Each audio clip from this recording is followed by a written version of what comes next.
Good morning, friends. In this video, we will discuss model number 4 DC machine torque equation. So, we'll derive now, and also we'll discuss DC motor characteristics and starting of DC motor. Okay. So, DC machine either it may be generator or motor. So, but motor concepts we are going to discuss now.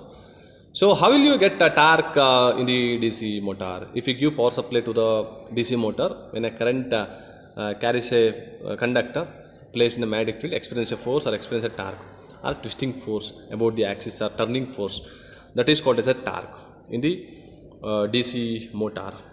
This concept is common for all the engineering branches, and this is common for first semester physical and second semester physical. So let's see torque equation. So one by one.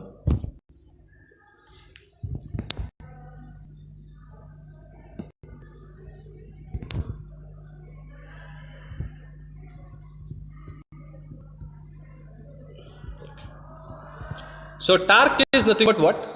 Torque is nothing but twisting force or turning force about the axis. This is the constructional part of DC motor. For your understanding purpose, I have given this diagram. Okay. So this is a stator yoke of the machine, and magnetic field is present. This is a rotating part of the machine, and brushes will be there collecting the current purpose, and also output side. Right. Supply we are giving. That rotor start rotates. The torque equation of DC motor. So torque is nothing but turning force or twisting force about the axis. So I'll just draw the diagram for this one.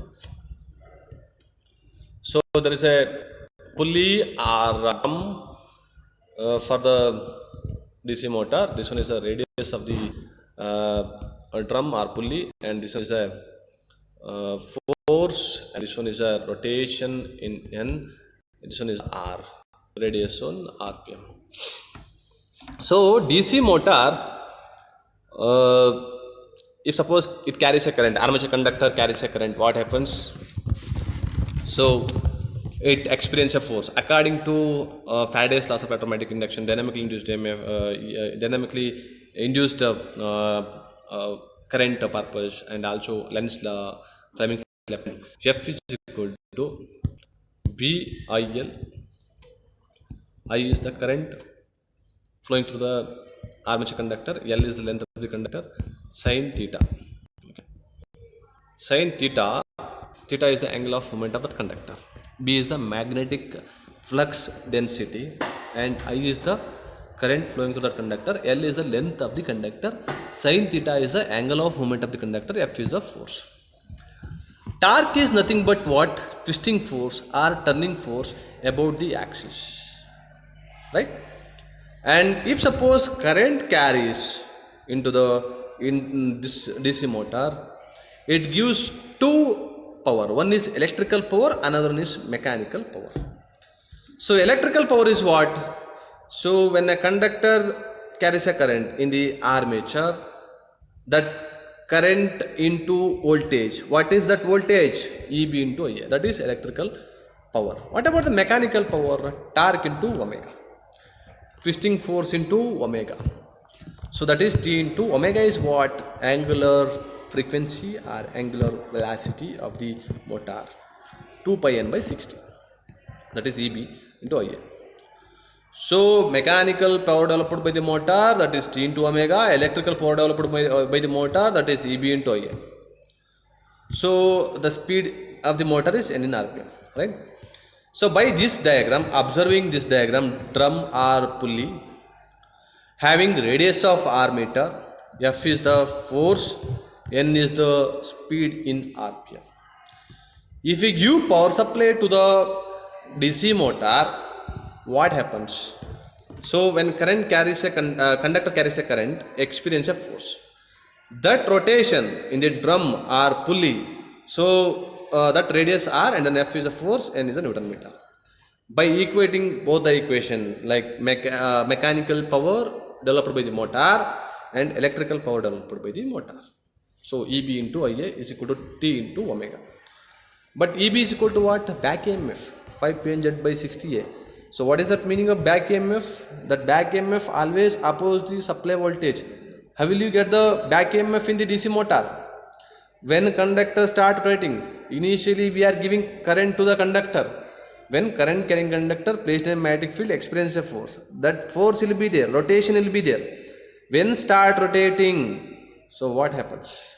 Magnetic field is constant from north pole to south pole. When start rotating, so conductor cuts the magnetic field, EMF is induced. Same as generator.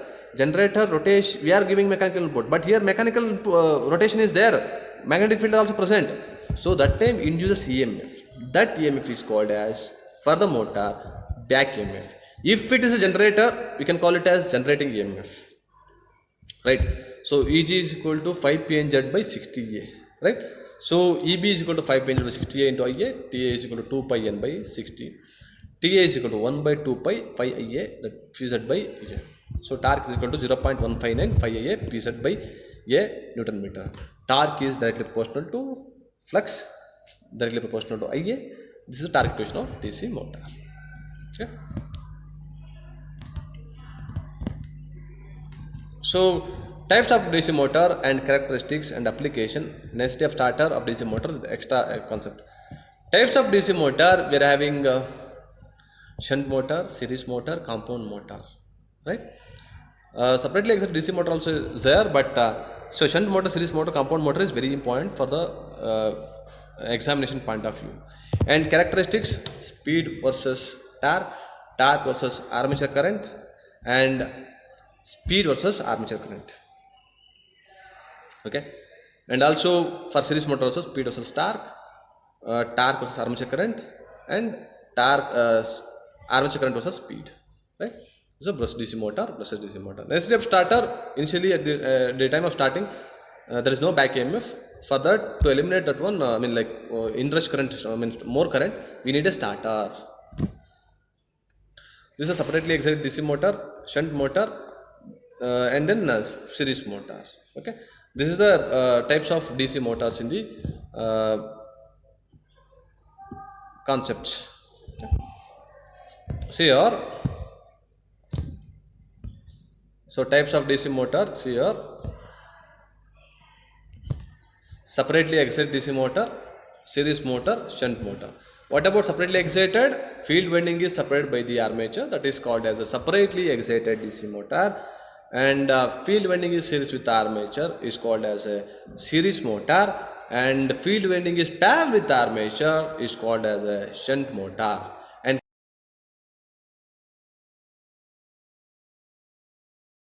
series, so it's called as compound motor. Okay. So already we discussed, right? Torque is directly proportional to phi IA, phi, and also speed and torque characteristics, and torque and armature current characteristics. By drawing the diagrams or the graph, we'll come to know how the speed relate with the armature current, speed relate with the torque, and everything. Okay. Thank you. Next class we'll discuss characteristics of DC motor and internal characteristics, external characteristics of DC motor, and also we will see application of DC motor, where we are using shunt motor, where we are using series motor, where we are using compound motor. Shunt motor is for constant load application, like low load application, lathe machine, drilling machine, milling machine, pumps and all, constant rotation. Series motor is for heavy load application like lathe, lift, cranes, hoist, elevators. There heavy torque is required. There we want DC series motor. And compound motor, combination of both. Both the side we are using, because variable speed is possible, and no load speed also possible in the compound motor, but series motor is not possible. Okay. So this is the concept. See, don't confuse. Okay, supply we are giving to the armature. Okay, and field winding separate DC supply is required here, but self excited, whatever we are giving power supply, that itself gives excitation for the field winding. Okay, so that is a concept. Thank you. Thank you so much.